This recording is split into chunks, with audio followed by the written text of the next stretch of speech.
అల్లుడేడమ్మా, ఒకసారి మాట్లాడతాను. ఆయన తలనొప్పిగా ఉందని రూమ్లో పడుకున్నారులే నాన్న. మీరు వచ్చేలేరని నేను చెప్తానులే నాన్న. అత్తగారు కానీ ఆడబిడ్డ కానీ ఏమైనా ఇబ్బంది పెడుతున్నారమ్మా? అసలు ఏమైంది నాన్న మీకు?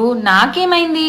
నేను చాలా హ్యాపీగా ఉంటే టీ తాగండి మీరు, నేను వెళ్ళి వంట చేసి వస్తా. వంటేం వద్దులే అమ్మా, పొలానికి ఎరువులు కొనాలి, తీసుకుని వెళ్తాను. సరే అమ్మ, జాగ్రత్త.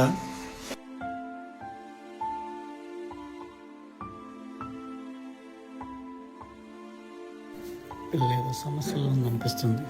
సుధాకర్కి ఒకసారి ఫోన్ చేస్తా.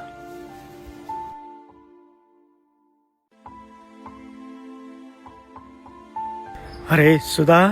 చెప్పు బాబాయ్. అరే ఇప్పుడే శశి దగ్గరికి వెళ్ళొస్తున్నాను రా. ఎలా ఉంది బాబాయ్ అది? ఎలా ఉందంటే ఏం చెప్పమంటావురా?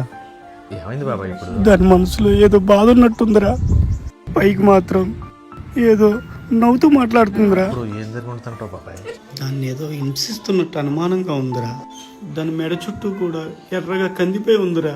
అది కవర్ చేయడానికి మెడ చుట్టూ చీర కప్పుకొని వచ్చిందిరా. దాన్ని చూస్తేనే ప్రాణం తరుక్కుపోయిందిరా. అరే సుధా, చెల్లెప్పుడో ఒక మాట అందని దాన్ని అలా వదిలేస్తావురా? అట్లా ఏం లేదు బాబాయ్. మరేంట్రా?